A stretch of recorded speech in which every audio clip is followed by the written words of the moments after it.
Man, that's what I want. Man, that's what I want.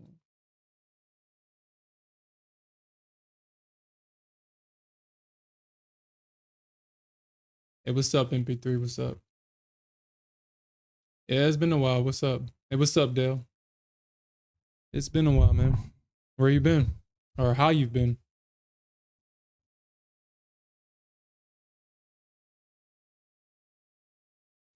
Yo, yeah, I'm about to get me a couple Apexes. You know what that means, boys and gals. You know what that means.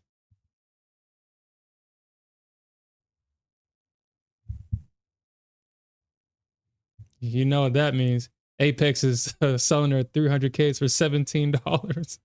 You know what that means. You know what that means. Gamble City, baby.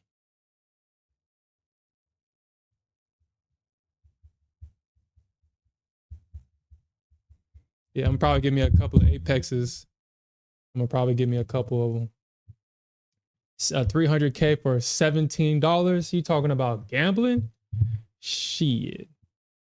Now I'm kind of mad that I bought the MFF accounts because shit, the Apex's accounts are cheaper even with the $85 lifetime license. It's still cheaper. 300K. Yep, that's what I'm talking about, baby. Hey, Alfred, how'd you do today? I remember you saying that this was your first day going live. How was that? How did you feel? Did it feel any different, or was it just another day on the job?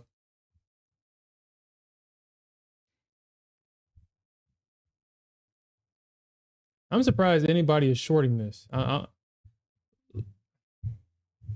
Yeah, congratulations, dude. 6K live, bro. That's yeah. Still can't miss for Apex. I mean, shit, they're selling a 300K for $17. I mean, shit. At that point, it's just a $17 lottery ticket, a slot machine. At this point, I mean, even if you don't get paid out, it's just to have some fun. We definitely gambling in the Apex accounts. We definitely gambling. Yeah. Smith is like, he's picking himself up right now.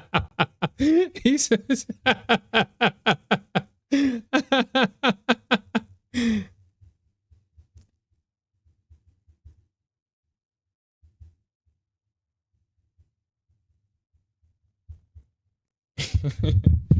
yeah, for $17, baby. Let's go. What's up, Arfaro?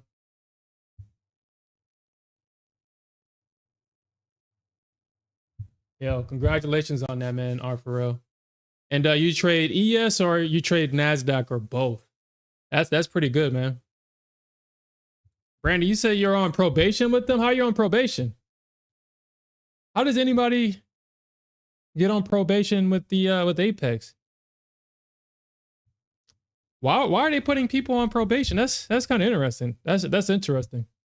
NQ, yeah, yeah. Brent Smith just said he just sent me a message talking about he's loading up right now. Said he's loading up right now. Yeah, I'm a load up too. Shit. Oh, we gambling tomorrow, baby. I got my gambling ATM strategy right here. I got it right here, baby. I knew I was gonna need this strategy in the future. I knew I was gonna need it. And here we are. I'm buying like 5 of them damn things, yo. I'm buying 5. We gambling 18 times 5. I mean, shit. If I pass all of them, the lifetime, all of them together is only $400. Yeah, we gambling, baby. We gambling. Oh yeah, we just talking about it. I was listening. We gambling, baby. That's all Apex needed to say. $17 evals, 300K. Let's go. That's all you need to say.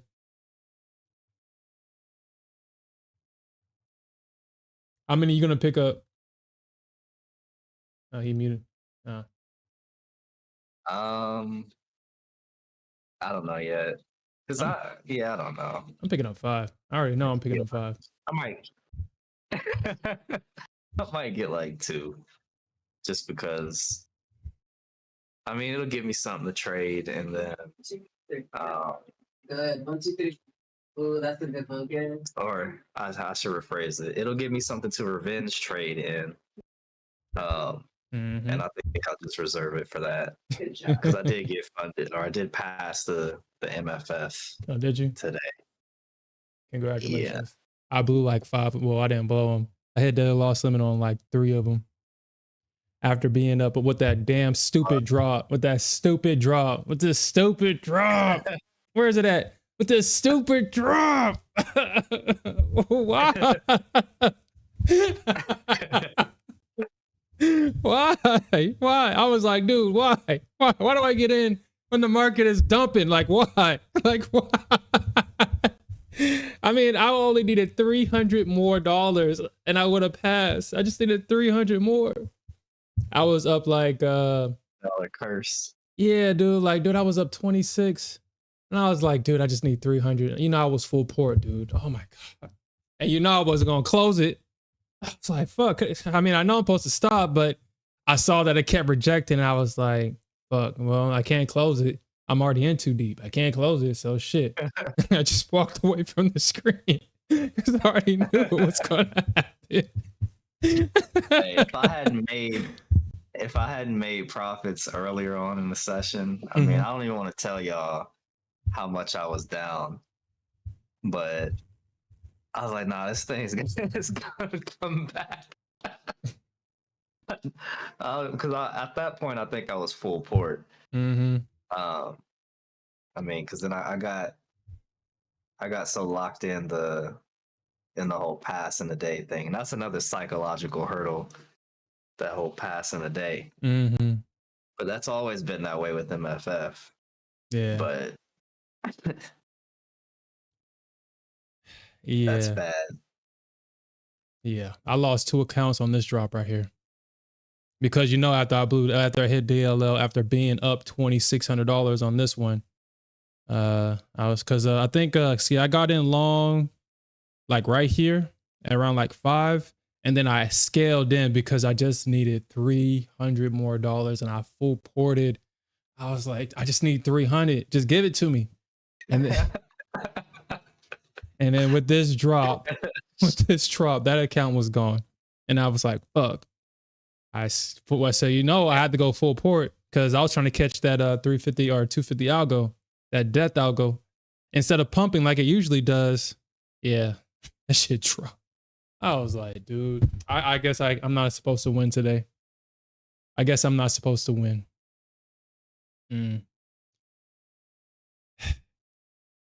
But how much were you down though?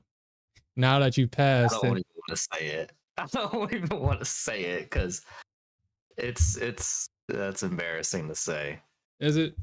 Just because I had made, because I had made all that and then gave it back. I'll say it. Whatever. I was down like 6K.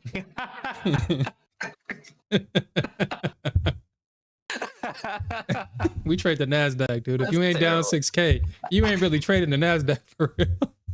You ain't trading her for real. If you ain't down 6K at one point, I mean, that comes with the territory. I don't think anybody should be embarrassed about that.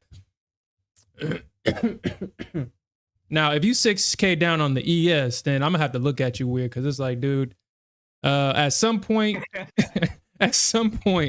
the ES told you where you needed to get out at, and if you stayed in, then you know what was going to happen. The Nasdaq don't give you those type of she don't answer those type of questions. She says, make a choice. You want your break even, or you want your targets? Which one? And yes, yeah. You said what? Yeah, ES don't play around like that. Nah, she won't be in queue. If she's far away, you might as well kiss that break even goodbye. You might as well just cut it. I mean, eventually the ES comes back, but I mean, if you got heavy size, your shit going, bro. You shouldn't be down 6K on the ES. unless you're full tilt. Like I was, what, 2 Fridays ago. But I mean, obviously I was tilt. It wasn't no real trade or nothing. It was like, it's not doing what I wanted to do. Yeah.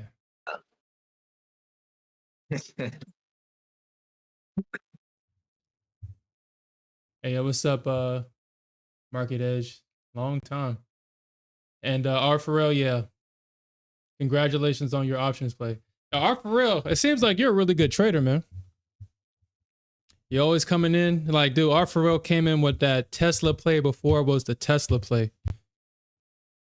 Just like gain weight, it was like, damn, we don't know how Tesla was going to get all the way up there, and damn, did it get there and exceeded expectation.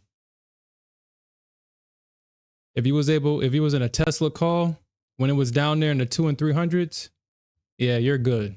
You could have closed it up. You could have closed up shop for the year because of that move. And I hate the fact that I didn't even think about Elon Musk being a part of Trump's administration, how that would affect Tesla stock.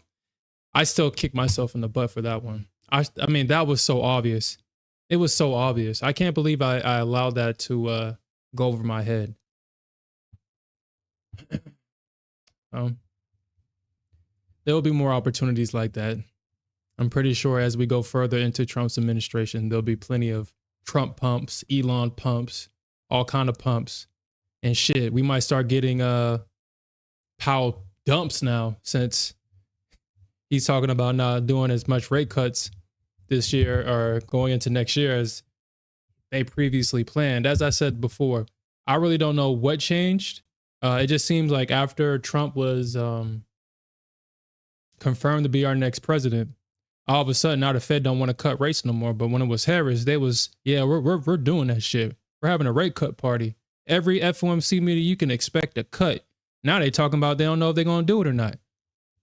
What's up with that? And that was the reason why we got that drop, because of all that uncertainty. I mean, now we're playing that, will the Fed cut rates this FOMC game again? Now all the inflationary data, all the reactions that we got leading up to before Powell says that they was just going to cut.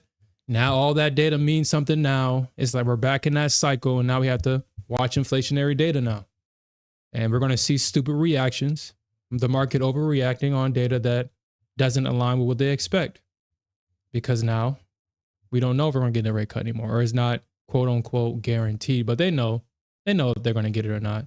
At least the people on top will. They know. They're just playing the game like everybody else. They're just playing the game. Oh, did you analyze the CFTC data? Oh yeah, let's do that. Let's do that. Because it actually got released today. Let's do that. Let me get my chart. And so shit. I've been collecting CFTC data all year long.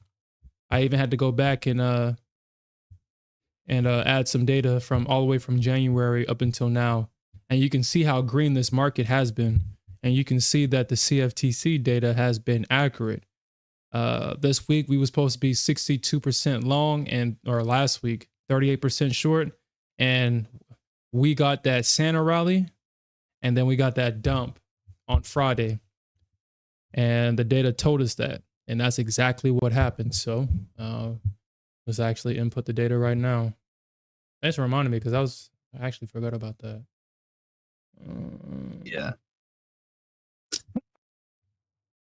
All right, so if y'all want to collect this data yourself, this information is available on the CFTC website. I wonder why that is no longer. We group.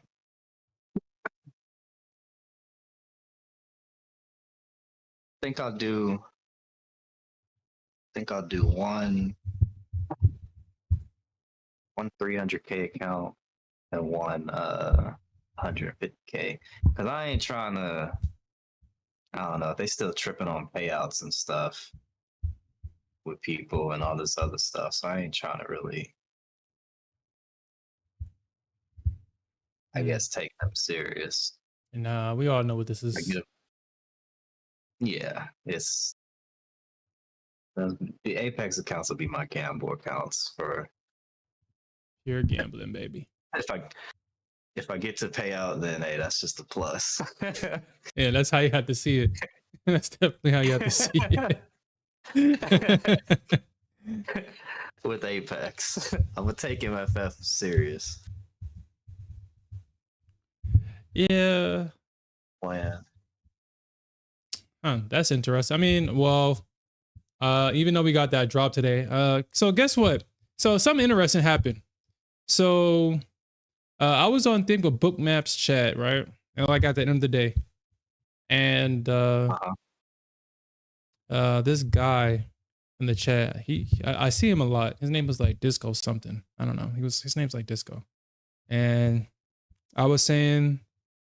I was telling people that if we found support between 360 and 340, we're mooning tomorrow. And, you know, everybody was talking.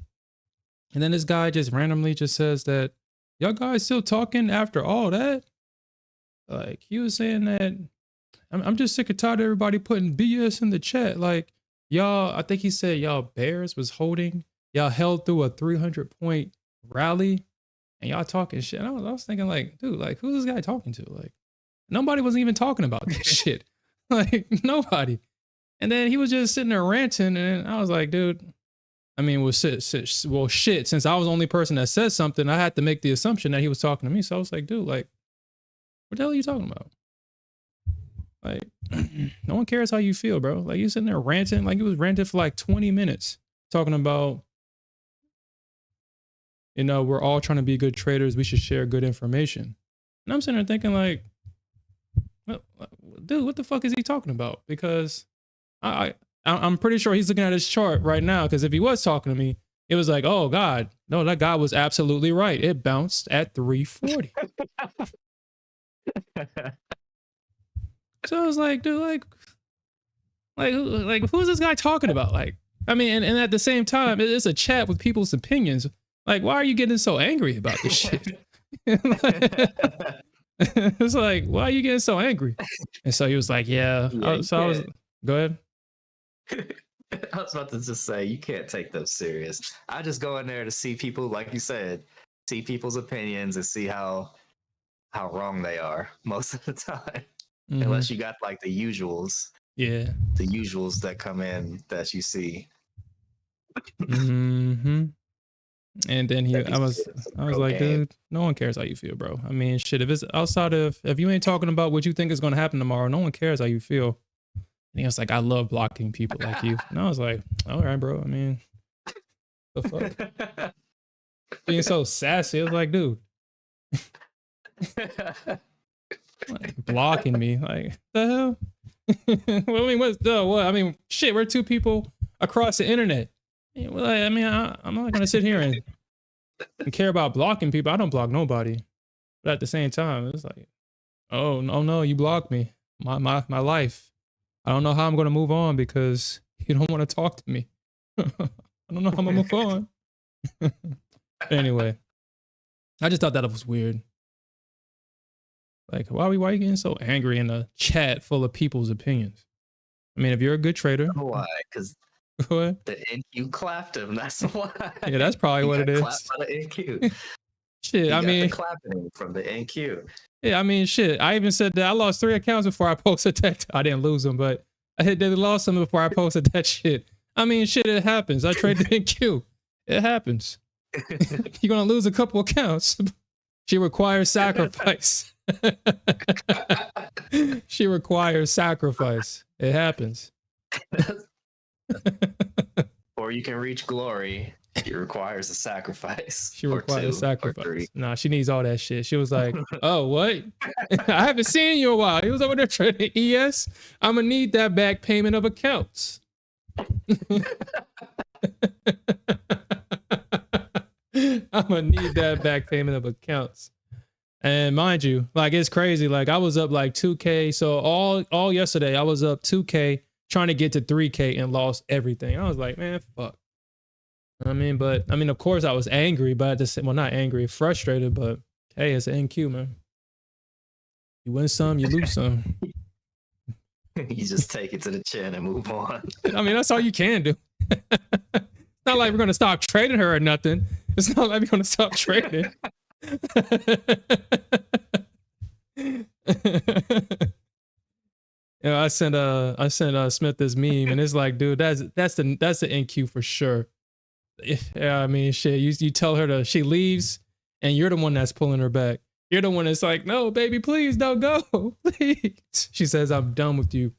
I've already taken all your account. I have more money. I could have more. You can have more of my accounts, please. Just let me continue to trade you. But hey, I mean, it's an NQ, man. Huh. Well, I will say this. The commercials have actually added more, they reduced some of their long positions. They reduced a lot of their long positions. And remember, with the commercials, they're hedging. So you got to go the opposite. If they're reducing a lot of their long positions, that means that the market might be going up. I mean, even though they drastically reduce their short positions as well, they're only 43% long this week, which is mean that they're only 43% short, and they're 57% long this week, up from 55. So we could see a new Santa might be coming back to town again. And over here on the institutions where they're trading to make money, I mean, even though they drastically reduced a lot of their shares, they reduced their shorts and they reduced their longs, but they're still 60, 61% long and 40% short. Oh, actually, no, my bad. They increased their shorts and they reduced their longs, but they're still long overall. It could be preparing for a nasty January sell-off. You think so? You know, obviously we get that recovery. Maybe. So when I was I was looking back at the charts previously at the historical, you know, just trying to get an idea of what could happen after the first. And it was kind of mixed. I had one day after New Year's, it was market was pumping. And we had some downs, some dumps. So I think I went as far back as 2020. But that's just gonna trade I mean, it's good to keep that in the back of your mind or whatever, but I'm gonna just trade whatever. Yeah, me too. That I see.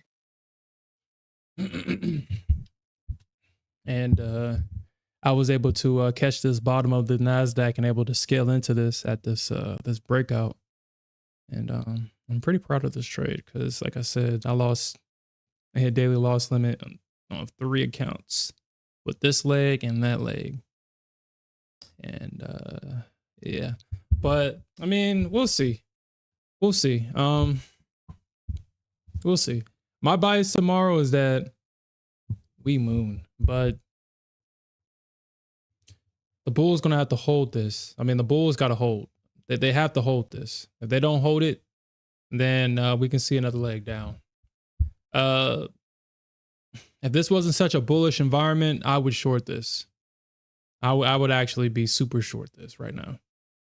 But because we're in a bullish environment, just like Alfred says that my bear card is expired. I mean, shit. I mean, how lucky do you have to be as a bear to catch this or this and all of that? I mean, you got to be lucky as a bear. I mean, shit, you got to be holding and scaling it as it goes up to catch something like this just to break even a little bit and just to be a little bit in profit as a bear. Because it's like the bears are continuously getting trapped. continuously getting trapped, and it's getting to the point to where I see a short setup, I don't even take it half the time. Yeah, it's like not worth it. I agree with you on that. Yeah. Like, and then if you do take it, it's hard. At least for me, it's hard to hold it. Yeah. Yeah. Like, nah, these shorts turn into scalps for me real quick. Feel more comfortable holding the long versus the shorts. Dang, Alex is up about 6,000 right now. He's up about 6,800. That's interesting. Damn, how? Is those minis or micros? I guess it was, I mean, shit, they gotta be minis. Shit. Or like, what? Because he got in he shorted. His entry is. that shit shorted right there. Look at that. He's only up. What's that, 40? I mean, 20-something points? He's in 15 minis though. Yeah. Damn. My man Santa. Damn. And you know, that's something else. That's something else that I noticed as well. I gotta start trading more size versus trying to catch tops and bottoms and just wait. Because catching the tops and bottoms are cool, but I think I'm gonna leave that into 2024. I want to catch. Yeah. I want to trade heavier size and catch the rotation. That's what I want to start catching now. And shit, since Apex, now I got them accounts for 17. Man, let me buy a couple of them right now. Shit. Let me dust off these Apex accounts. That is so funny. Yeah, and they only, well, I say only, charging $85 to activate it. Yeah. Well, I mean that's for the life of the account, right? It's not that I gotta pass it in a within a time frame or something like that. Hopefully it's not. That's for when you pass the eval to activate your funded. Yeah. It's just that one-time fee, I believe. Yeah, I'm probably going to cancel. I'm probably going to cancel some of my MFF accounts because I don't need all these accounts at one time. And now that Apex got these for $17, like shit. I mean, as long as they reoccur at $17 and it's only for like the first month crap and then the next month is not. As long as it's like that. Oh no, did you get the 300K or the 250K? Yeah, you know, bump it, man. What? I'm gonna give me the 300K, man. 20K profit goal. Hey, you still got your your code or anything? I do somewhere. Hold on, let me find it.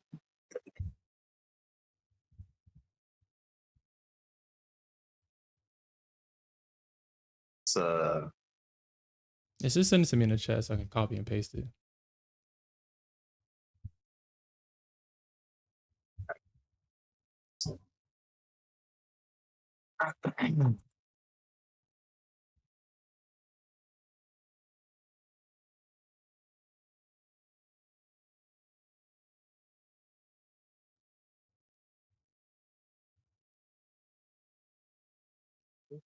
Hold on, did they reduce the prices on this?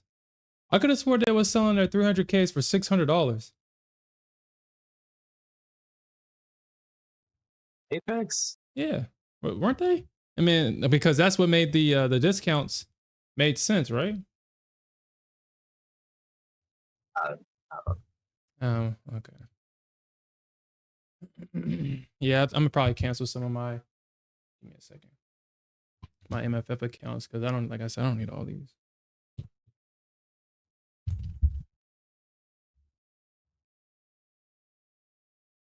What's yours? I'll use yours too. You still got yours?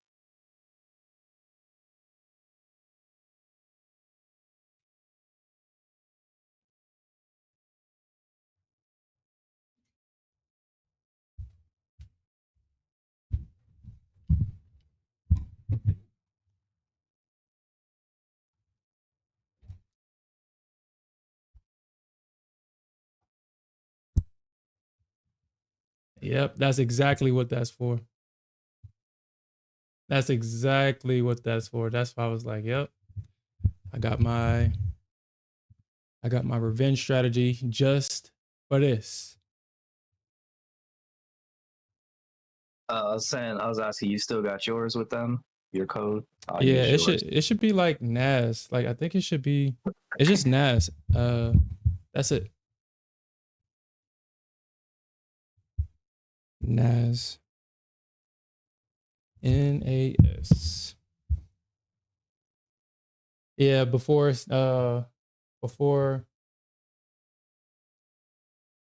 started cheating people in their payouts.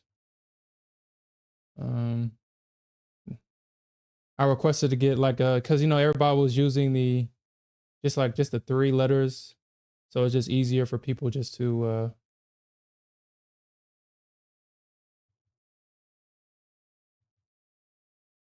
yeah, so it's NAS. That's NAS. Apps. Yeah, I don't even think it matters.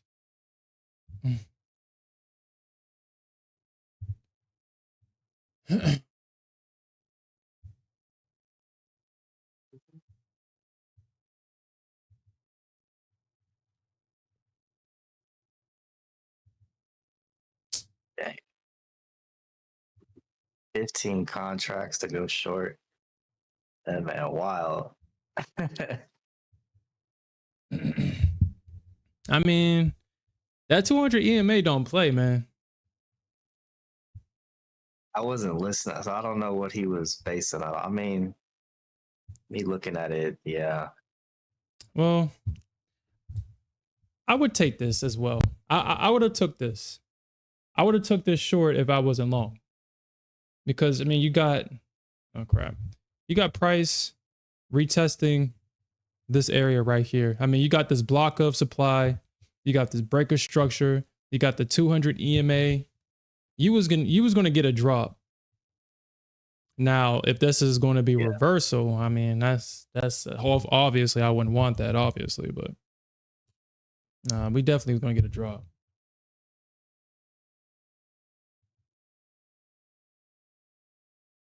Damn, ES.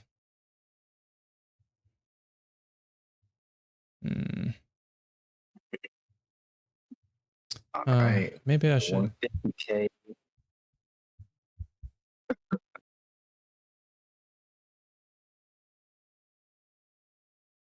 $300. What's the drawdown with 300K? 700 and 7,500. 7,500. All right. Oh, shoot. I almost had that earlier today. If I hadn't made 5K or secured, I think I like secured 4 or something like that. I was almost close to hitting the DLL, which is crazy. I can't believe I let that happen. Yeah. Oh, I can't. But yeah. It is what it is. That breakout kind of changed everything on that, yeah. But how about the 260 call out for the win? Yeah, that was the move. Yeah, that was a good call out. I finally caught the bottom. Yeah, I caught the bottom of the move, but I ain't hold it because it wasn't like the traditional NQ just pump. It was kind of a slow grind. Slow grind up. And I wasn't trying to sit over here all day. I mean, I didn't need it. Like I said, I had already passed the account, but it feels good to catch the bottom. But Trying to do that every day, yeah, it's like an impossible task. Tops and bottoms. It's not that impossible. Without any assisted software or anything or something telling me, oh, this is it. This is it. And yeah, that's Emotions get in the way, keeping you from being great. Mm-hmm.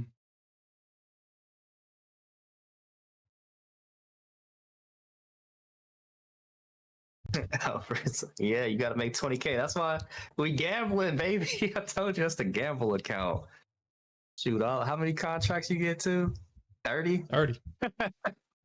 35? Oh, they added 5 extra contracts? Yo, I know that could have been 35 before. They added 5 extra contracts. 30. Hey, if I see a good setup, we going full port tomorrow. Full port. We know what these Apex accounts are for. Minis. 35 minis. We try to pass. Wait. Do they still do that pass in one day, or do they take that away? Oh yeah, hold on. Yeah. I don't know about that. Is it still passing one day? I don't know. If it's not passing one day, I won't do it then, because it wouldn't make any sense. But if it is, hey, you're making 20K tomorrow, baby. it is. Tomorrow's a half day, right? Oh, I think I looked at it. If I remember correct, I looked earlier. It's a full day. Oh, is it? Yeah.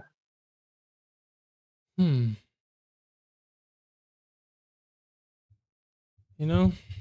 Yeah. Full day. So either we hitting 20K or more, or $7,500 drawdown. Which one? You know which one we getting. And shit, I'm gonna be relentless. If NQ act right, yeah, we can get that 20K real quick. Mm-hmm.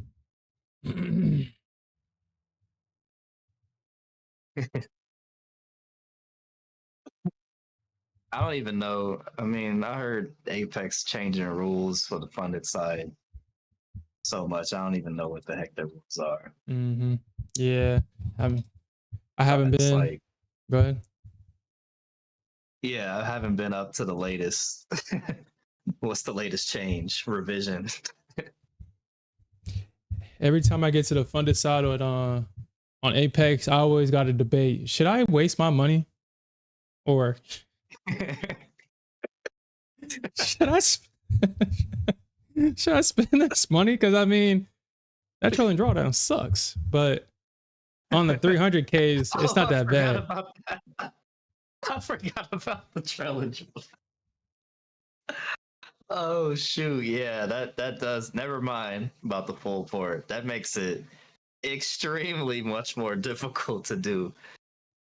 You can be right and still end up failing for not taking profits. Mm-hmm. You know, I already know. Damn, I should have. Profits in Apex. Yeah, I'm gonna just have to. So if I spent that much, yeah, I'm gonna have to cancel some of these. Yeah, because it's really no point having all those accounts. I mean, unless I pass them, but the ones that's gonna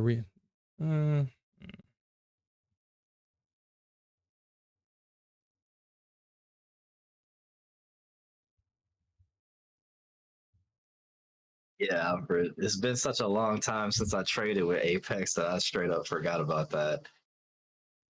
After they made that horrible going back and forth with the rules on the funded side, I was like, you know what? Nobody has time to deal with this. You add an extra additional stress. The market's already stressful enough. Nobody has time to sit here and deal with that. Yeah.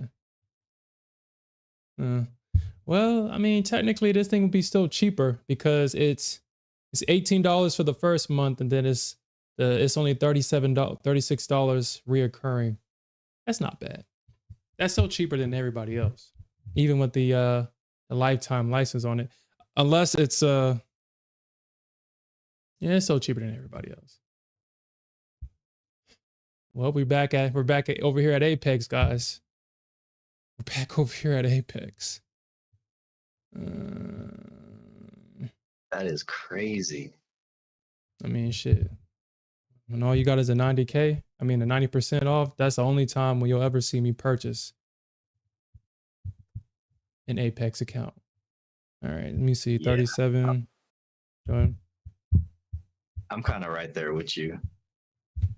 The only reason I did this was for gambling purposes. So, like I said, if I make it to funded and do well in it, because like, I don't even know what their payout structure is anymore. Is it still the 1st and the 15th, or have they changed that? Like, does anybody know?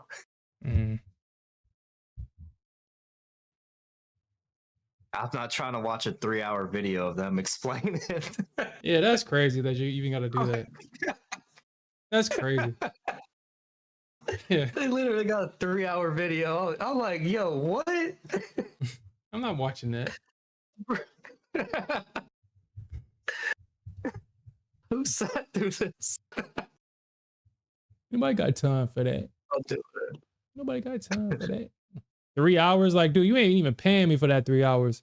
And then when I make it the payout, you don't want to be like, hell no, you ain't taking 3 hours away from me. I make it to payout, it might not even get paid. He says, did you watch that 3-hour video?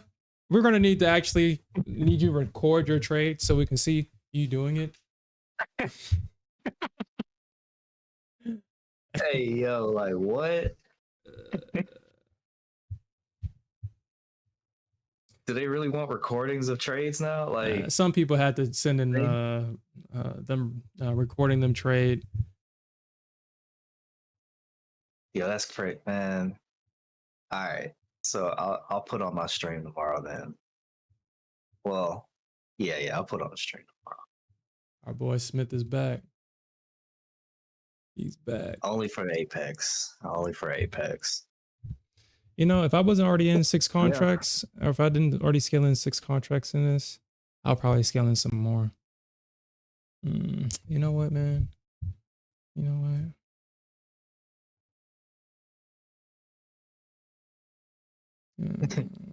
Breathe and relax. Is that what they say a lot? Is that their tag? Ooh. Apex in that 3-hour video. I'm not wasting time watching it. I'll find the clip notes from someone else. Mm-hmm. Good thing that there's people that dedicate their time doing this stuff, so I don't have to do it myself. Yeah, because I mean that's absolute craziness. Mm-hmm. Think about that. 150K and a 300K. Telling people to breathe and relax. You just deny my money. Like, what? What you mean? Give me my money, then I'll breathe and relax. Hey, relax. Relax. Relax. I hope this finds you well. Oh my God. Like, dude, when I see that, it's like, what the hell does that even mean? You hope this finds me well. What the fuck does that mean? It ain't good.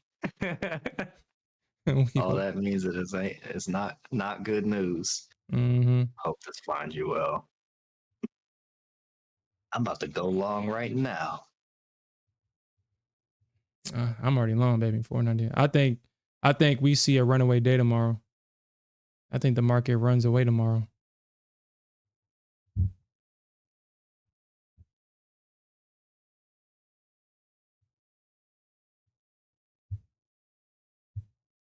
Oh man, Apex is so funny. Mm-hmm. Buddy, where JC at? He be taking payouts. I wonder if they changed their method or is it still ACH? because everybody's using what's that new thing now? Rise. Rise, yeah. Was there something with Rise?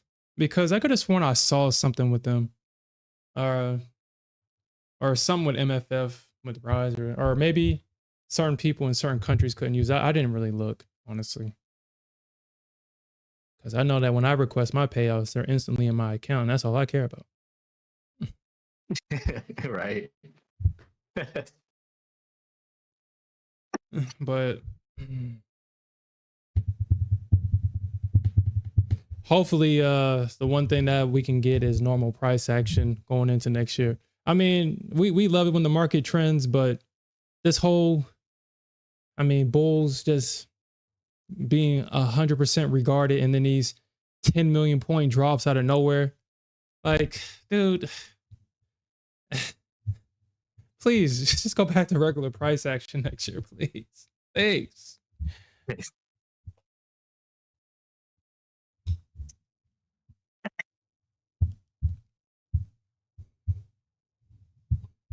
Because it's like when you're long, it's like you're always waiting for that other drop, the other foot to drop. Always waiting for the other foot to drop.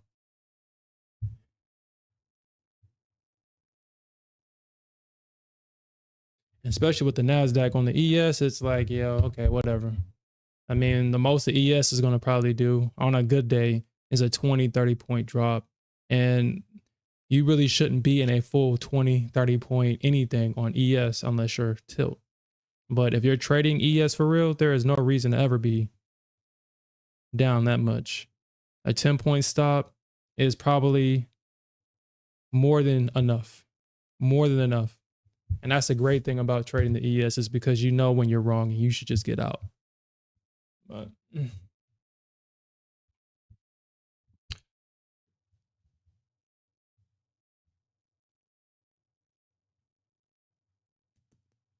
I think the ES only becomes challenging is when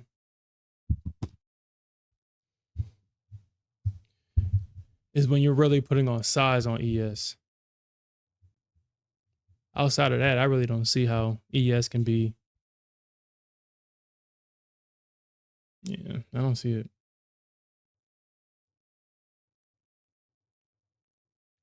Hold on, how many mini contracts I can have on how many mini contracts I can have on this?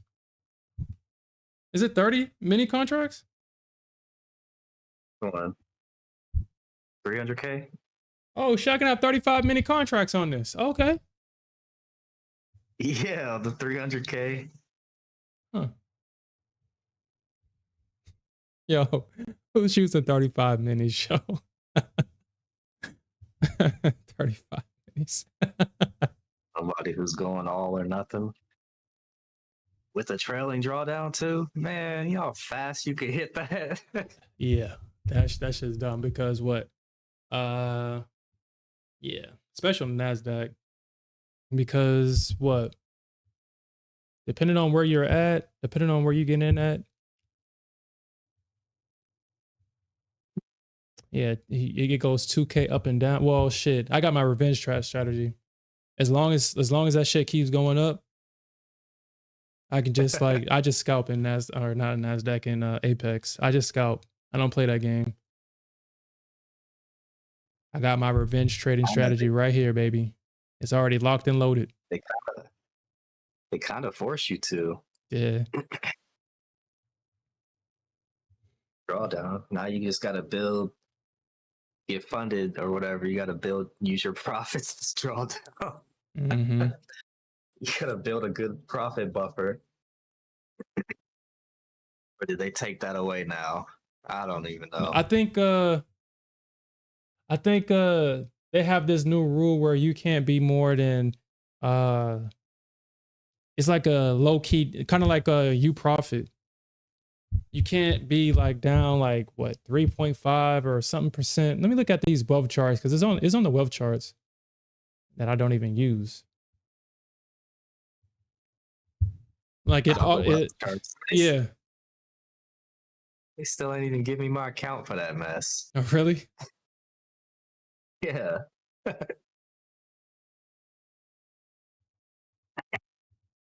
Yeah.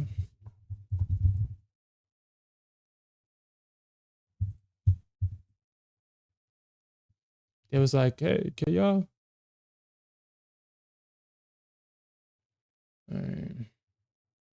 All right. So yeah, because you can't.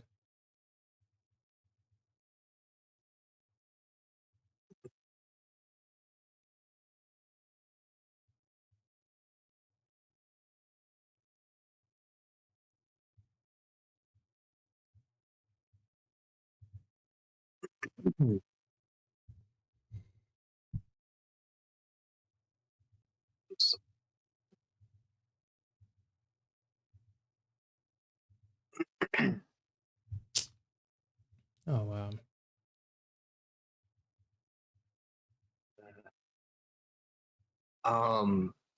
So am I tripping or did I see orders? I think I want to say I saw orders at 180 yesterday.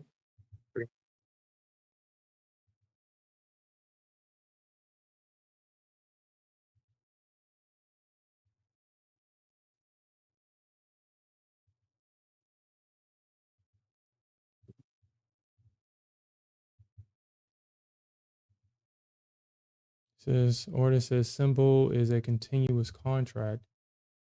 Well then why the hell did y'all put it on here then? Bastards. But they don't let you trade the continuous. Yeah, they don't let you trade a continuous for whatever reason. All right, so Failing me. yeah, if y'all make this thing.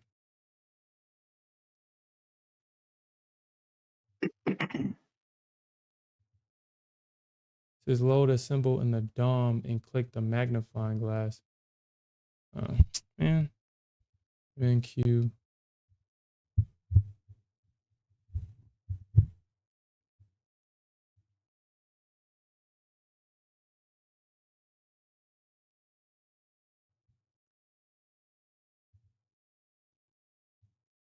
All right, so you, oh yeah, so you can't let it touch a 30% threshold. You got to stay within a 30% threshold on Apex. So you have to cut your losses quick. Hmm.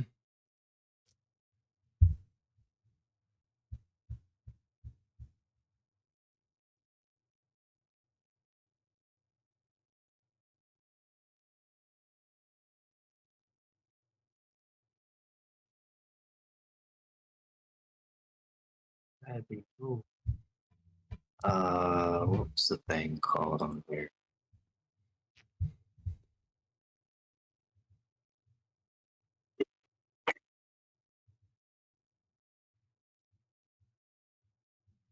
Yeah, I just need to start trading some, just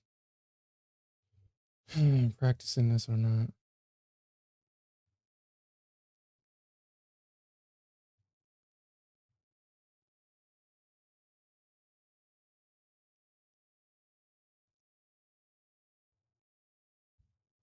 Yesterday we got up to what, 560 something, 70. I'm sorry, what'd you say? Just saw it. It's like 570, the high of the day yesterday. Mm-hmm. Ooh, going right back to 600? Like what? Crazy market.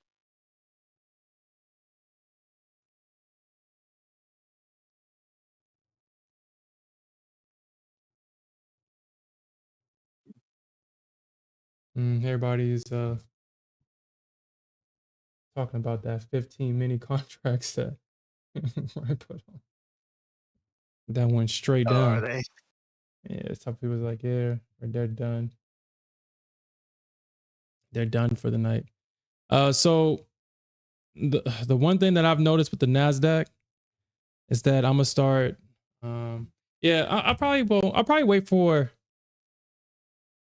Yeah, like I said, I'll probably just keep the catching tops and bottoms in this year.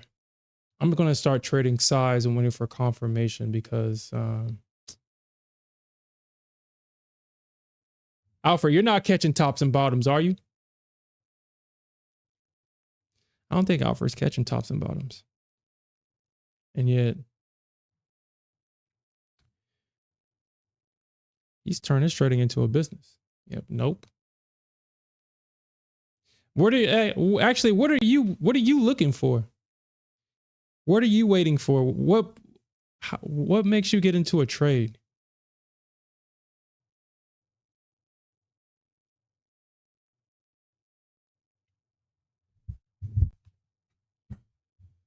At least for the Nasdaq.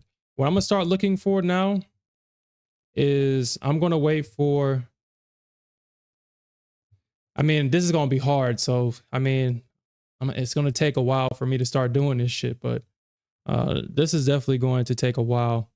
When you see the market, I mean, I'm gonna probably take double bottoms and stuff like that. But trades like waiting for all this crap to happen, that breakout, and then that pullback, that first test of that breakout, I've noticed that if you catch this leg on the Nasdaq, your trades are usually easy, fast, and you can get your how many points you want real quick. Because I think this was what, from this low right here at 302 to this top. Yeah, so let's just do the math on that real quick. Top's around like around 570 minus 302. So from this leg right here to this high, it was around 268 points. Instead of trying to fight through all of this, just waiting for that confirmation, that breakout and that pullback could have netted you, I mean, shit, 268 points. All you need is 50 to get $1,000 on a 10 lot, on a 10 micro lot on one mini contract. You need is 50 points for $1,000.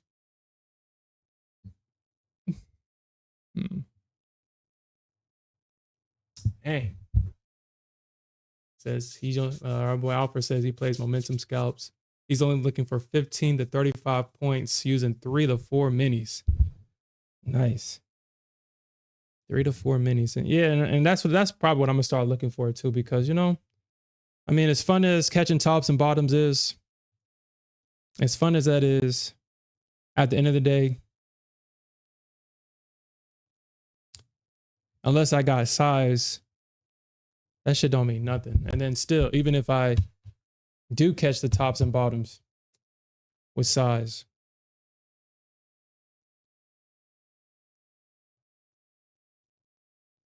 I'm just gonna probably get emotionally hijacked, like I did today. Like, I don't know what it is about the Nasdaq. It don't matter how much points you up. It don't matter how much money you got. It don't matter. If that shit can keep going, it's hard to get out. And then once the momentum dies down and you ain't out, I'm not proud to admit it, but it's like one of the toughest decisions that I don't make. Like I did today. I was like, well, fine. Like the account that, cause I did that this morning and I did that off stream at the end of the day. I should have just kept that. I should have took that $2,000 that I got and just should have got the rest of it tomorrow. But you know how the Nasdaq is. She's a siren. She calls you back and says, hey, all you need is $1,000. All you need is $1,000. Come back. You can easily get that. You can get that $1,000. Come on. I think I'm still trending. I mean, if you come back right now, you can get a little piece of this. I'm still trending. Says, come on. And like a fool. I'm still trending. It says, I can keep going. You said what? So I think I'm still trending. I'm just taking a break. I'm just ranging right now. You know that I'm just going to keep going higher. Come on, get your extra $1,000. And then she lets you get half of what you need, and then she starts tripping. She starts doing this shit out of nowhere. And then she was like, you done fucked up, right? You done fucked up, right? I'm gonna need that account. I'm gonna need that.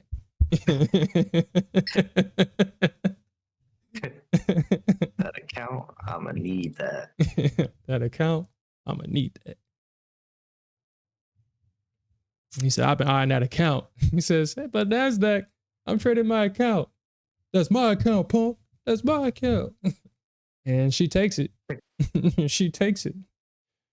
Yeah, because bears couldn't do anything when this thing started to trend, and then I figured that we was going to at least get to 605, and I don't know why she does that sometimes. Like, I don't know why she does that. It's crazy that how like sometimes she picks and chooses when she does crazy shit. Like last Friday, I did the same thing last Friday with the Nasdaq. So I mean, I can't be too angry. I mean, I was up 2K, just trying to get, I was just trying to get 3K. I mean, shit, do it. You can do it in Q. You can do it. Shit, do it. And I was in right here, and this is what I'm talking about. My original target was at like 715. This thing got to like 716 or something like that. And then I was like, oh man, this shit can keep going higher. So I moved my target up. And when this shit dropped out of freaking nowhere and for no reason. I mean, I guess in hindsight, yeah, in hindsight, yeah. Whatever.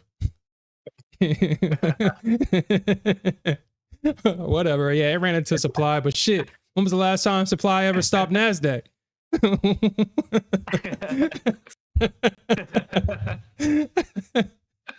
You gonna let supply stop you?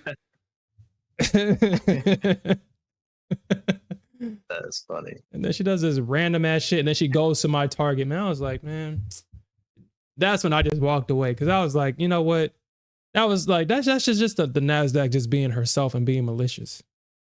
After she's make sure you're good and your account's good and blown, you're stopped out, and then she goes right back up to your target and hit it. I just walked away from my screen at that point. And I started playing some Call of Duty and started shooting some virtual people. It's like that damn Nasdaq. Ah, shit, look at that, dude. Man, she dropped, dude. What? I was just up like $300, dude. I was just up like $300. And this thing just dropped. But yeah. I swear if the ES ever did that to me, y'all won't see an ES chart on this stream anymore.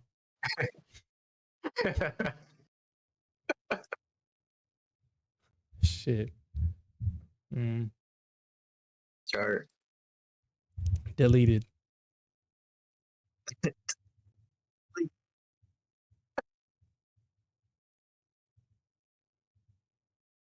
Hold on, hold on. I think silver filled my target. Yo, silver filled my target. Did it? Yeah. It hit my target. I'm all out of silver. How much did you make? How much did you make on that? I don't know.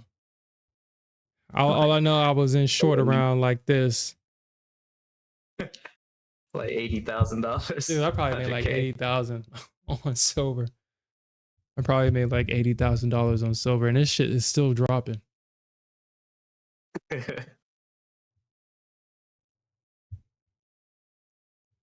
Actually, let me look at it. My orders should still be on this. Nice. Nice.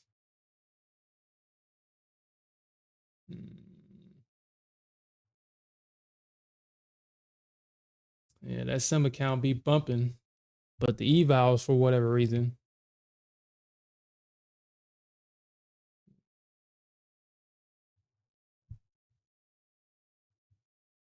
Echo.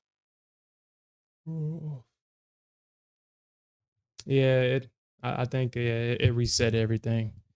My sim trades are no longer in my logs. Yeah, it reset. Sucks. Yeah. Well, Brandy, if you're still in the audience, I mean, shit, this was a nice little range right here. Once you got that range breakout on silver, dude, it never came back. Silver never came back. Well, not never, but it didn't go back. Once you got that break. So this will be a great area in the future to reference, because I will make the assumption that if price were to ever find its way back to the bottom of this range, this will be an easy short. That would be an easy short.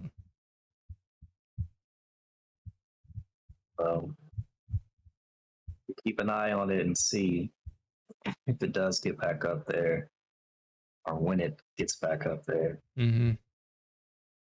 See how it reacts and trade accordingly. Yeah. Take it in your pocket and make like 50K again. Yo, this is probably like the most I've made on. Well, actually, no, never mind. Because I remember I ran the sim account up to 5. Like, dude, I made $500,000 in the sim trading Nasdaq. I was like in what, like 30 contracts or something like that. It was like 30 or 50 or something like that.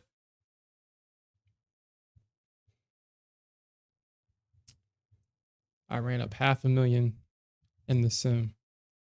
I was able to purchase my first virtual Bugatti. Ah, dude, look at that, man. I gotta start setting alarms on Bitcoin. I gotta start setting alarms on this damn thing. The Bulls did all that work just for the Bears, just to knock that shit right back down.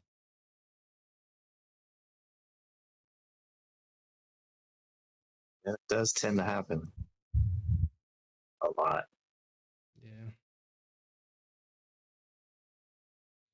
I think we're gonna probably see another Trump pump. I think once we get closer to Trump's inauguration, we will probably see like a crypto pump. I mean, the main reason why Bitcoin got to 100K in the first place is because the assumption or the sentiment is that Trump is saying that he wants to be a more crypto friendly country. And he's already made the statement that he wants to be the biggest and the baddest holder of, or they want the United States to be the biggest, baddest holder of crypto, of Bitcoin. And obviously, if Trump is saying that, Bitcoin enthusiasts, people that are holding Bitcoin, they're definitely going to run this damn thing up. But even though Bitcoin has dropped, actually, let's look at the spot price because I'm looking at the futures, but the spot price is probably.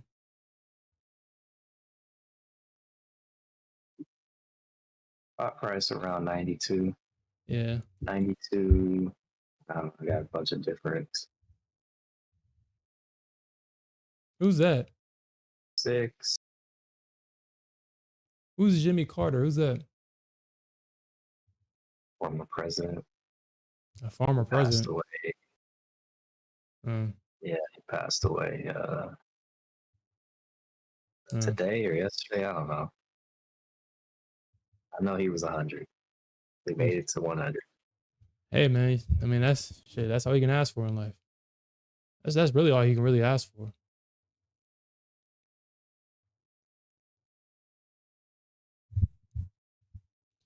And I'm really starting to make. I really feel that. I really feel that people really pick and choose when they go. I really do feel that way. I feel like people. I mean, unless obviously your physical form gets completely damaged beyond repair, obviously you expire. Obviously, but with natural causes, it seems like one thing seems to be a reoccurring thing. It's when people want to go, they just go. When it's like their time, it's like, you know what? I'm done. They're done. They have nothing more to do. They've completed their work. Usually that's when people just pass on. And I think at 100 years old, and I think a lot of people says that because I mean, what else can you do at that age except be around? So, I never got why people said don't mourn for people when they pass on. But as I get older, I do realize that, I mean, it was their time. They wanted to go. It was their choice.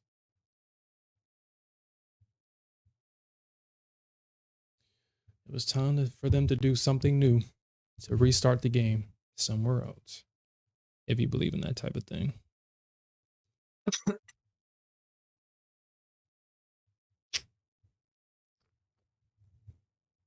All I know is that in every life, I'm going to be trading. Oh, man.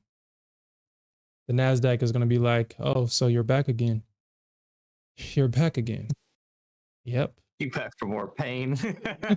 Yep. I'm back. You couldn't get enough. I couldn't get enough in my Couldn't get past enough, life.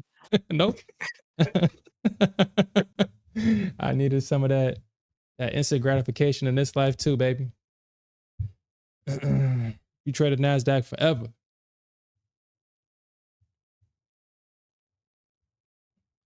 We traded Nasdaq forever.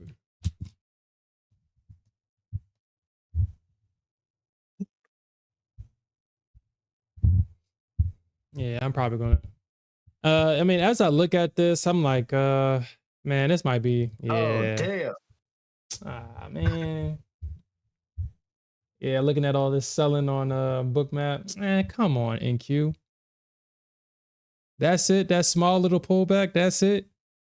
That's all you had. That's all you could do. That small little pullback.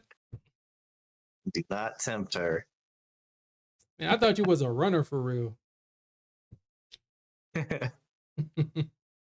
I thought you was a runner. I thought you was at least going to 542. That's where I thought you was actually going to. But you stopped at 455? I thought you was a runner. Oh man, or maybe I should go over there to ES. Maybe she running right now. She ain't running. ES ain't running. She doing the same thing.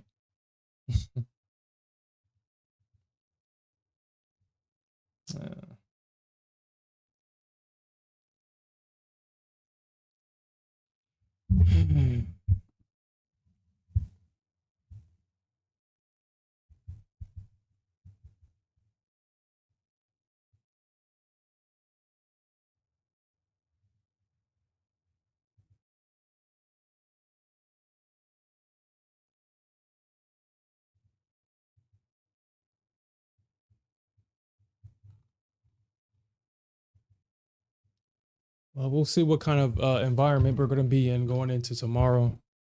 If we're in a positive gamma environment, then we know what to do. But going based off of yesterday's environment, we were super negative. You can see that obviously the gamma was super red, and we barely saw any positive gamma yesterday. SPY did bounce at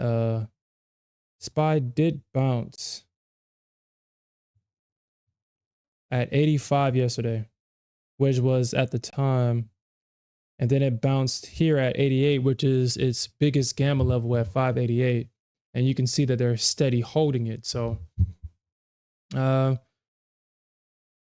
don't have any big gamma levels down here. I mean, the next level is 590, so that could mean that we could reverse tomorrow. It could. I mean, if you bought SPY when it bounced at this gamma level at 585, SPY ran all the way up to what, 590, 591. So it's shit of buying a 0 DTE around the time where this thing bounced. Just honestly, I was only looking to catch 90 or 80 or which. Yeah, 90 because I was looking for 5 points on SPY earlier today. And she actually overexceeded it and did about 6 or 7.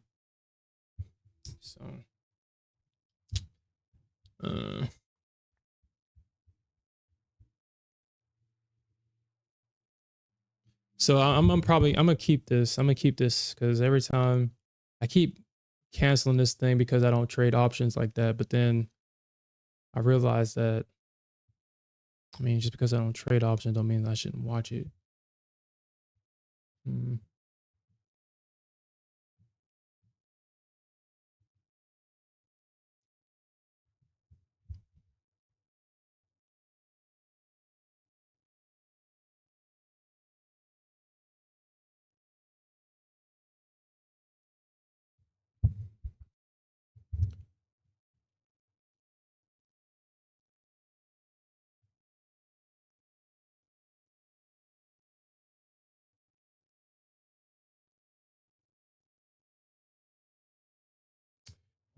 We'll see what happens. We'll see. We'll see. Hopefully I don't get stopped out of this. My original position was all the way down here at 360. I was able to scale in this position. So even though my average entry appears up here, it's more likely down like somewhere in the middle right here, around like 380.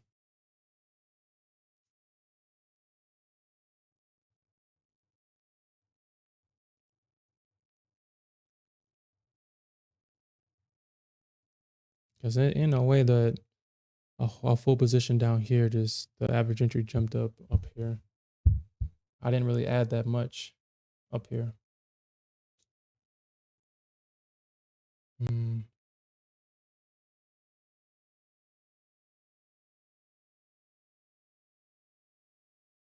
Well, ladies and gents, I'm gonna head out and I'll catch y'all in the AM. You're gonna be sporting them new accounts. Apex. Yeah. I'll see how the market is for if I want to trade MFF or not.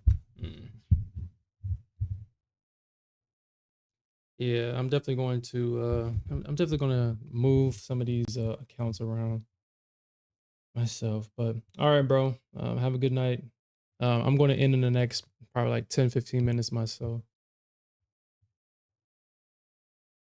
All right. Y'all have a good one. All Don't lose any money.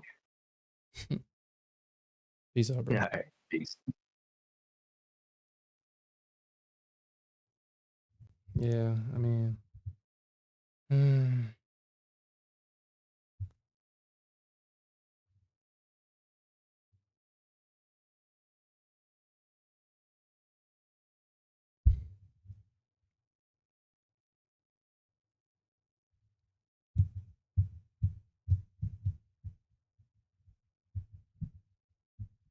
all right, so that's done basically.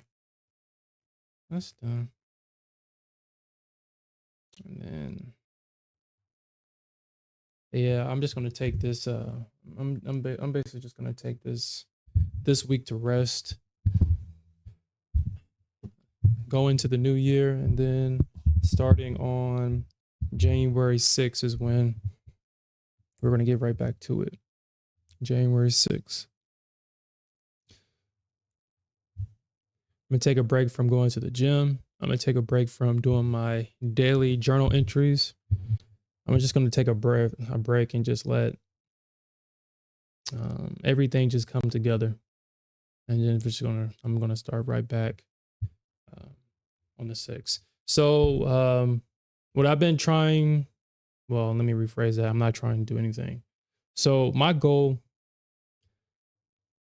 at least with the Nasdaq, at least for next year,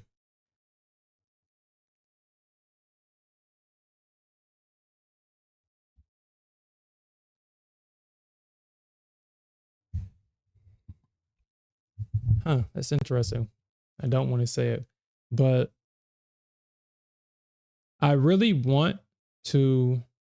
Well, okay, so here's my problem. Here's my biggest concern, and this is why I feel like I kind of go back and forth. It's an internal battle with me. Every time I'm on a win streak, payout streak, I'm getting paid out.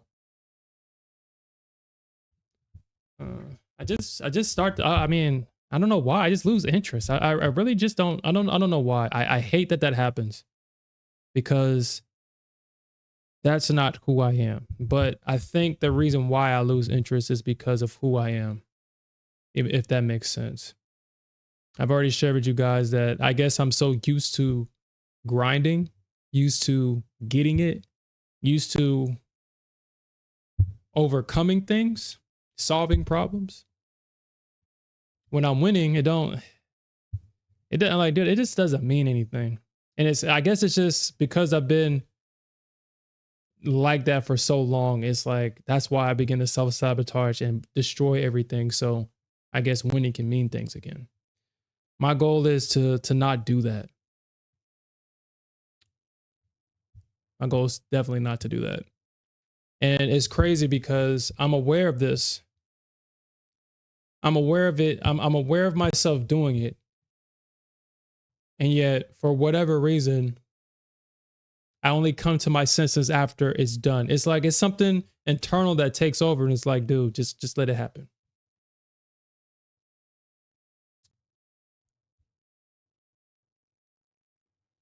And just like that book that Alfred recommended to me called Relentless, and I believe everybody should read that book. It's a really good book. A lot of that book spoke to me. It really opened my eyes. It was like, okay, so obviously, I mean, I didn't think I was the only one, but because I'm human, because we're human, we like to know that other people are going through the things that we go through. I don't know why. I feel like that's like the weirdest thing in the world. I understand that naturally as humans, we're naturally self-centered. But when you say things out loud, I mean, obviously, you're not going to, I mean, there's nothing so unique about you that nobody can't share in your experience or be able to relate to your experience, no matter what it is. You can find somebody to relate to. But I guess what I needed to hear was that, you know, a lot of successful people go through the same thing too. It's kind of like with Kobe. He was focused on the game. He didn't want to celebrate the same way everybody else celebrated because it didn't mean anything. He was already thinking about plans for next season, how he's going to get his 6th, 7th, 8th, 9th ring, you know, as an example. That's what he was thinking about, or at least that's what he was portrayed as in this book. And I can relate to that because winning don't mean nothing to me. It's overcoming something. That's what means something to me. So I understand that if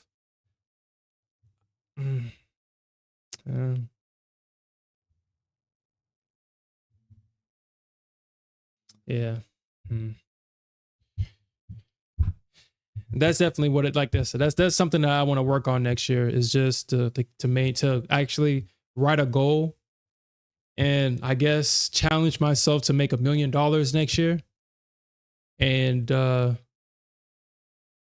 see if I can accomplish it. I mean, I guess what successful people do is make their goals bigger and more unattainable so you can always have something to work towards. And that's the whole point of thinking big or dreaming big or whatever, blah, blah, blah. So that's definitely what I'm going to be doing next year. Get back on this payout streaks, get back on these green days. I keep changing my trading style. I'm going to stick to one. I'm going to stick to one style and just keep it that way. I'm going to stick to, because I keep changing the amount of contracts I trade. I don't know why. I really don't. I just keep changing it because I switch between trading small size because it's like, well, I can build my account over time and then I get tired of that. And then I go heavy and then I realize, well, shit, I just put on 20 contracts. And even though, you know, I'm up like 2, 5, 6, 7, 8K, it don't mean nothing. I don't feel it because I mean the money came too quick. It felt like it felt like I didn't earn it. So it's just internal. It's just all the internal stuff that I have to clean out before next year. So we can really start doing what I really want to do with this channel in terms of winning every day, waiting for the setups, trading professionally. Gambling is fun. I'm not going to sit here and say that it ain't. But there was something in that book that now I can't get out of my head now. And I'm having that internal battle of, so are you doing this because of that? And if not, then prove it. And if someone tells me that I can't do something, well, shit, you know, that's going to turn me on. But what I meant by that was, in the book, it said, you know, a lot of people, when they perform and they go out and perform, they limit themselves because they know that if they overachieve, then that's what people is going to expect from them moving forward. So it's just easier to be invisible, and so it's easier to be invisible. So when you do something exceptional, it's a big deal. But for someone like Kobe, taking the game-winning shot, that's not a big deal if Kobe does that. He's expected to do that shit. He's expected to take those game-winning shots, and he's expected to make it. Now, if one of the role players was given the ball and he makes that shot and he's not expected to make it, well, that means something more. But kind of going back to the point, I don't know if I'm trying to hide behind gambling so I don't have to perform every day, because the reality of that is that, yeah, I mean, that's a lot of pressure. It's a lot of pressure to perform every day if everybody's depending on you to perform. And it's not something that I'm not used to, but maybe something deep inside doesn't really want that. I don't know. Like I said, it's something that I just have to really just sit down and just really have that talk with myself before we go into next year, so we can just stay focused and we can just keep doing the same thing day in and day out and continue to earn as much money from this market as possible.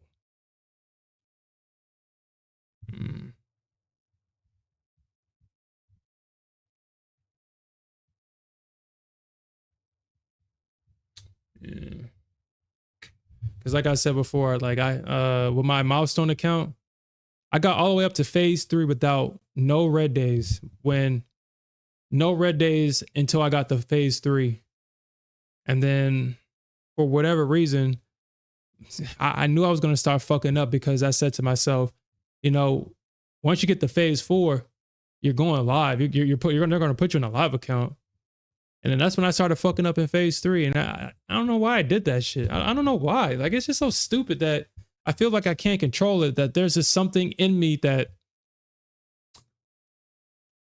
just doesn't want it. And I had to fight that internal battle every freaking day. And I hate that shit. It's just a switch. And I know that as soon as it turns, I just know that it's going to be a battle to fight it. And I don't know why. I don't know why. I don't know why I don't want, or at least a part of me doesn't want to move past the finish line and keep running. It just wants to get to the finish line and stop. And I don't know. And I feel like that's not even my personality for real.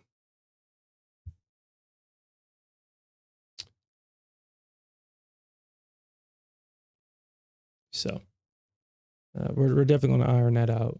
Definitely. I know these people probably was like, dude, who is this guy? Like, cause he does exceptionally well, and then he'll go on a streak of blowing accounts, and it's not like I'm getting in the trade and I'm losing the trade. It's I get in the trade, I will beat up, and then have the trade come back on me and then blow up. And that's just how I know I'm doing this on purpose, subconsciously or whatever. Because I'm like, kind of like today, like I said, I was up like 2K in 2 or 3 accounts, and I hit deadly loss limit in all 3 of those accounts after being up 2K because it wasn't enough. And I continuously do that. I don't know why. I just don't know why. I don't know why. But like I said, we'll figure it out.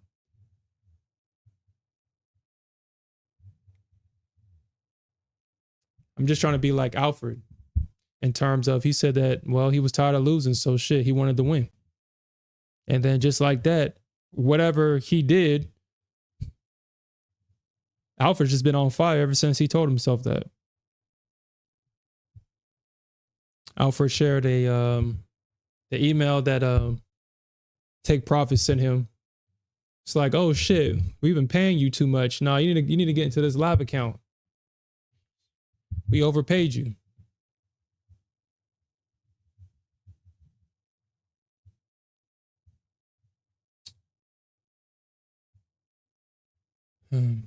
But yeah. Yeah, MP3. Yeah, good night. And yeah, that's the what I'm yeah. Yeah. I will. I definitely will have I definitely will have everything because I've been jumping around. I've been doing everything in that book, and I'm so glad that Alfred actually suggested that book, because I don't know if I would have found it in the time frame that I needed to find it, which was right now. And I'm gonna listen to that book multiple times, and I'm actually gonna listen to the second book or the third book probably this week, probably on Wednesday, on that day where the market is closed. I will listen to that book on that day. Because I was doing everything. Every single thing that guy was saying is like when he was saying he knows that when his guys lose focus, when their head is no longer in the game, they just start doing shit. I'm doing all that. So now that I know that I'm doing it, and I know that obviously I'm not the only person that does that, obviously, but now I can start building the role for change. Yeah. Yeah. Yeah.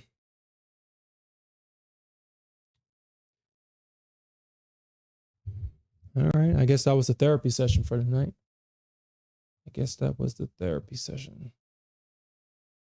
But all right, guys, we'll definitely come back tomorrow. Smith said that he will be streaming on his channel, so you have a choice between.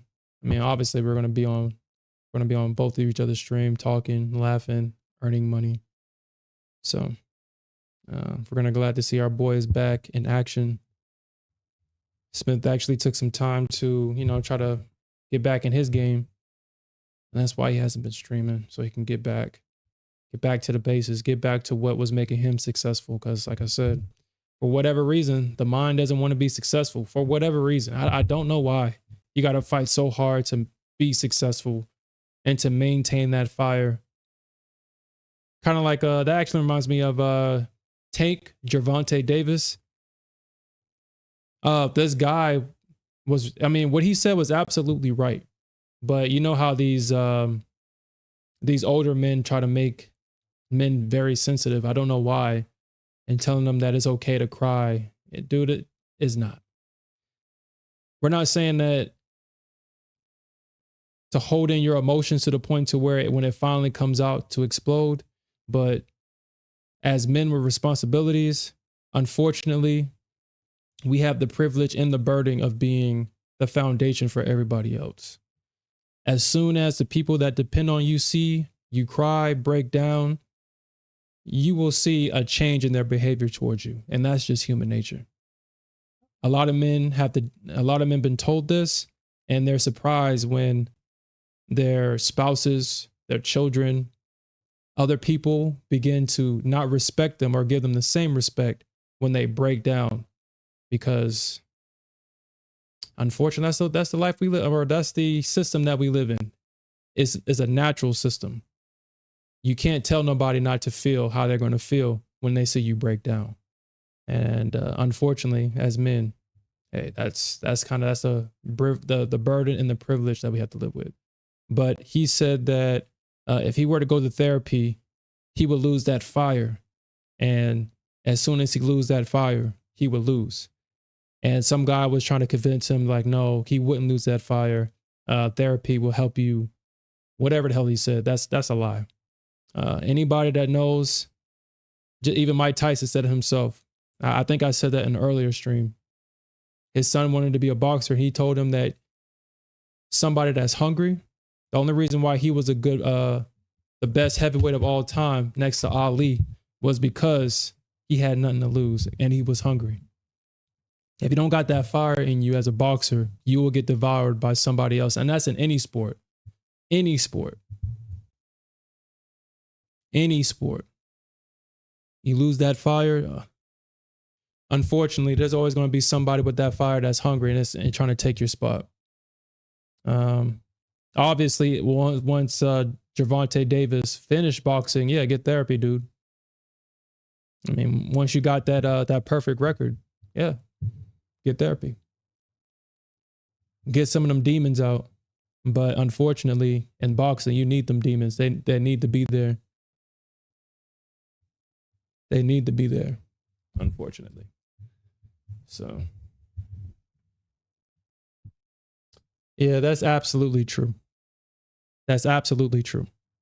I hope no man will allow society to fool them. Because people will say one thing, oh yeah, you can cry, you can break down, you can come, and I will support you. But their actions will always show that he's weak, he's undependable, and I can no longer depend on him, and they'll always move on to the next. Women, children, people that depend on you, that's just a dark reality. I know nobody doesn't like to hear that, but I've seen it. I've been on the other side of that. I've seen it with my own eyes. And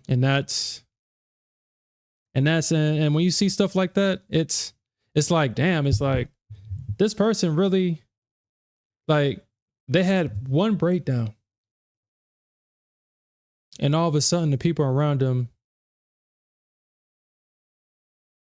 don't see him as that superhero no more. They see him as someone that can be broken. And this is just not one person. You see this on TV. You see it everywhere. Everywhere you see it.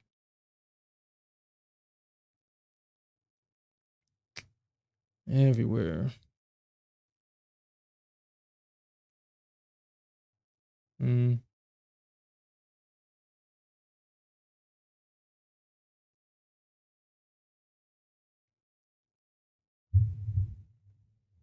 Hey, what's up, Knife Art? What's up, man?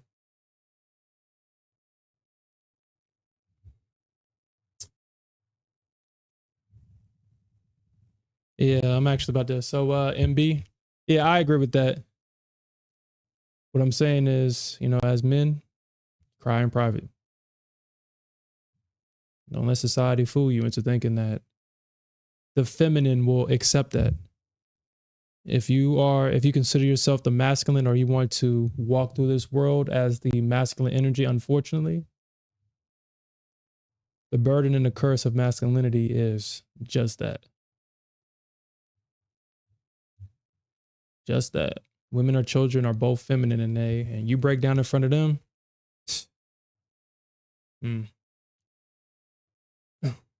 I always tell, like, when I have this conversation with my oldest brother and other men, I was like, the one thing that I never wanted was my kids to look up to another man.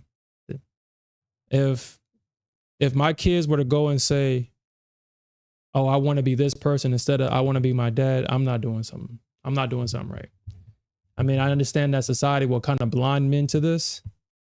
But my son, if they're not looking up and says, I want to be exactly like my dad, then I'm doing something wrong. If they're saying, yeah, I want to be LeBron or Kobe or other people that's working hard and being successful, then that means that I ain't doing something right. And that ain't going to be the case. That ain't going to be the case.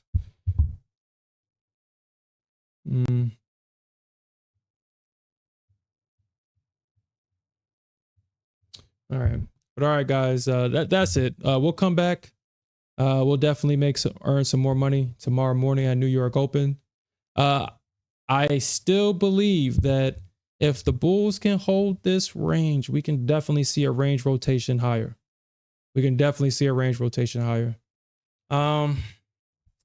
If we lose this, though, if we lose this range, I really don't see why we wouldn't touch 320. And for price to come back into this range right here. I really wouldn't. I don't see a reason why it wouldn't. So this range right here is definitely going to be very important for the Bulls to hold. Because as the Bulls fold, yeah, we're definitely going down into this range. And shit, if they don't hold 320, yeah, around like 320, 315, if they don't hold this range, we can definitely see low of day and possibly we can see further. Because honestly, I mean, if they don't hold this, where else is price going to go? I mean, there's nowhere else for price to go except for the low of day, or this range right here, and low of day. That's all price can go if it's not going to go up. And if the bulls ain't going to hold that, and if we break through this wall, this floor, I mean, we got a lot of downside. We got a lot of downside. I mean, I can probably see a double bottom at 206 around point of control. I can see that.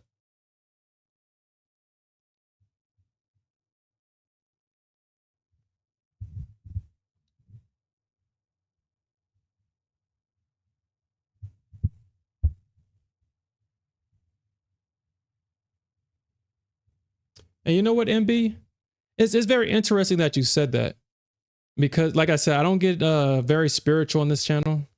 And I know that we all have our own interpretations of who God is or what God is.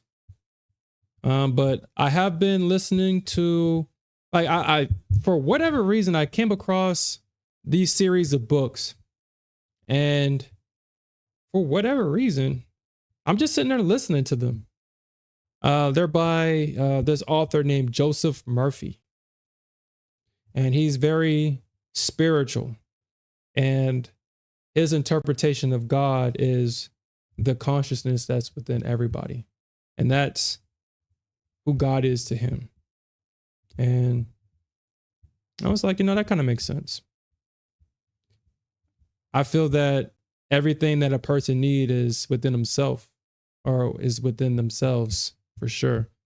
The answers to all your questions are within yourself.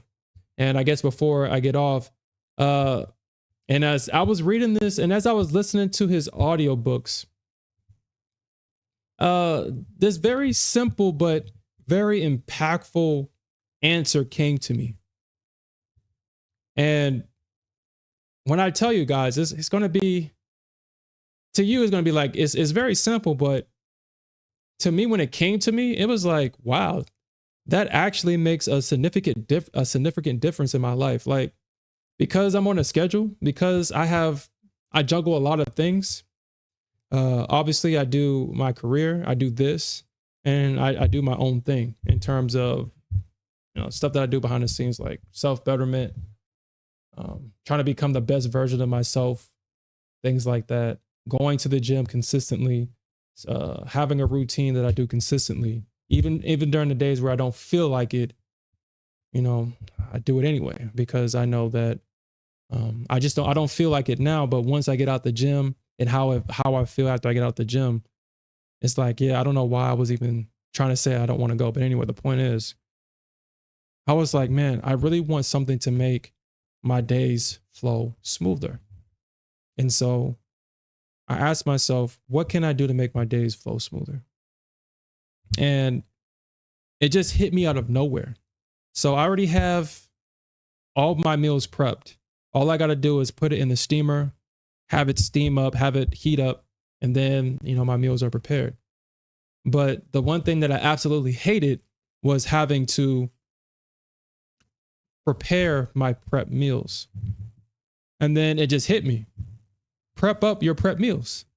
Like, everything that you're going to heat up, just prep that. And once it's time to eat, all you got to do is just put that container in the steamer, and then it takes away all the movement that I had to do. And it was just so simple. And I was asking myself, well, damn, how the hell did I not think about this before? And the same thing with my daughter, because obviously her meals are prepped and her meals are set up on a schedule as well.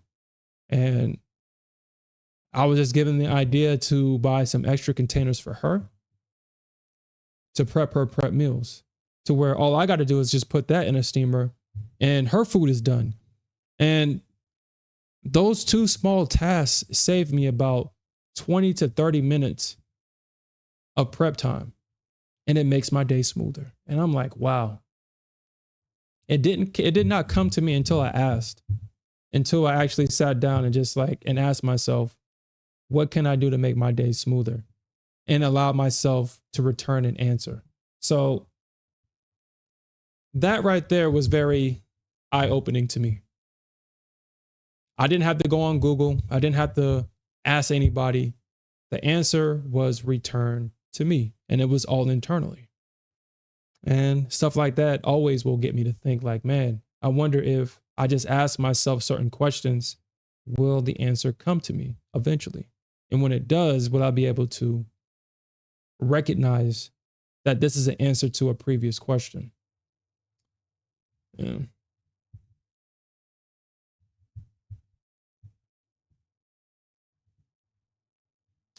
And MB, honestly, I'm pretty sure that yeah.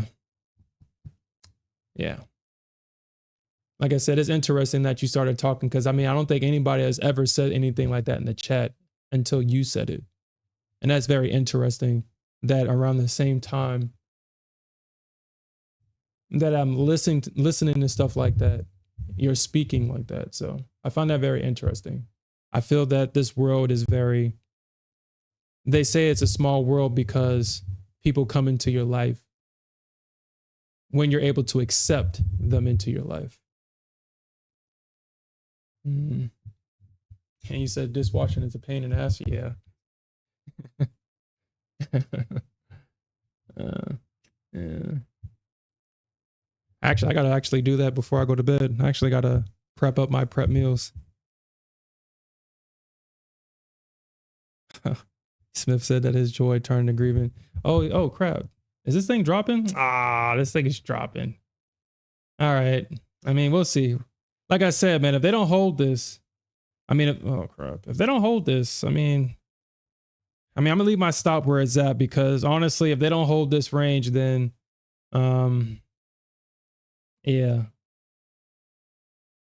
If they don't hold it, then we're definitely coming right back down. We're definitely coming right back down. I'll just get stopped out for a loss. But if they can hold this range, if they can hold this area, which I mean, honestly, if I'm looking at this, with an unbiased, I mean, technically we're in a downtrend. Technically, we're in a downtrend.